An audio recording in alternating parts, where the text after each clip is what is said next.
ค่อยขอแจ้งค่อยขอระบายขอเว้าหน่อยเด้อแต่ว่าบ่ระบุชื่อดอกเพื่อสงวนอันนั้นรักษาน้ำใจกันแต่อยากให้พวกเจ้าคือกันนั่นแหละเนาะรักษาน้ำใจกันหน่อยนึงแน่ข่อยนี่คันขายเครื่องลูกค้าข่อยก็เคยเป็นบ่แม่นข่อยบ่เคยเป็นแต่ข่อยบ่เคยมีนิสัยแบบนั้นแล้วข่อยบ่แม่นว่าต้องเฮ็ดนิสัยแบบข่อยมันจังถูกบ่ถูกบ่แม่นเนาะการที่เจ้าเข้ามาใช้บริการอยู่ในห้านข่อยนี่หรือว่าห้านใดก็อย่าเนาะแต่ว่ามันเฮ็ดแบบนี้แล้วมันสำหรับข่อยมันบ่โอเคสำหรับข่อยกติเก่ากติเดิมกติเดียวลูกค้าเป็นคนสำคัญแต่ลูกค้าบ่แม่นเทวดาหรือพระเจ้าคนเฮามันมีสิทธิ์มีเกียรติสำคัญข่อยขายเลือดแปลงข่อยขายปิ้งเป็ดขายเบียร์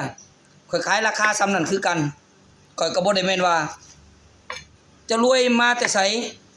เจ้าบารมีใหญ่มาแต่ไสแล้วข่อยสิขายราคาสูงกว่าเขาบ่จ่ายซ้ำกันนั่นแหละมันจึงอยู่ในคำว่าสิทธิ์ในห้านข่อยเนาะสิทธิ์คนเฮามันก็ซ้ำกันบ่แม่นว่าเจ้าจะใหญ่จะโตมาใส่เจ้าอยากใส่บารมีอยากด่าอีนั่นบักอันนี้โดยบ่ให้เกียรติกันข่อยก็บ่อยากบริการแบบนั้นเนาะถึงว่าพนักงานข่อยหรือว่าข่อยก็อย่า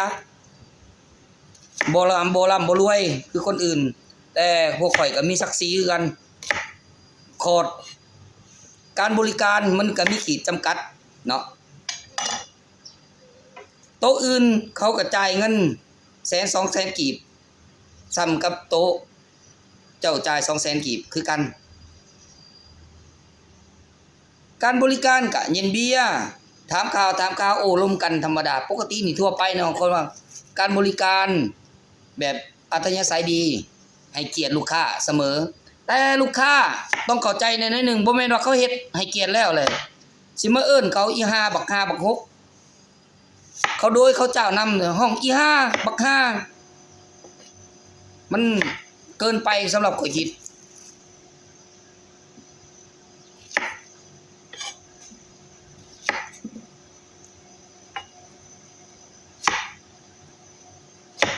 เฮาเป็นคนลาว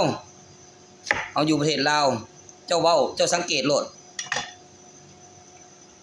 หลายปีที่ผ่านมานี่คนบ้านเฮานี่นะการไปกินเหล้ากินเบียร์หรือไปสังสรรค์อยู่ไสก็อย่าจะเบิ่งโลดมีปัญหามีผิดเถียงมีตีกันอาละวาดตีกันบ่น้อยอีหลีหรอนี่ห้านอาหารบันเทิงทั่วประเทศลาวบ้านเฮานี่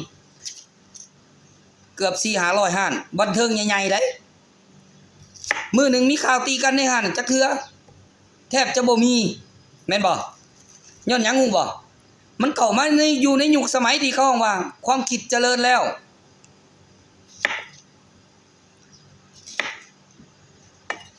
คนที่ความคิดเจริญไปไสเขาให้เกียรติคนอื่นเสมอโดยเฉพาะบ่เชื่อไปถามคนต่างประเทศหรือคนหมู่เจ้าที่เป็นคนต่างประเทศหรืออยู่แขวงนั่นบ่อื่นเนาะว่าเขาสิเว้าเวลาเขามาเที่ยวลาวบ้านเฮาแล้วเขาสิเว้าแนวใดเสียงเขาออกมาแบบเดียวกันหมดคนลาวเป็นคนขี้เกรงใจ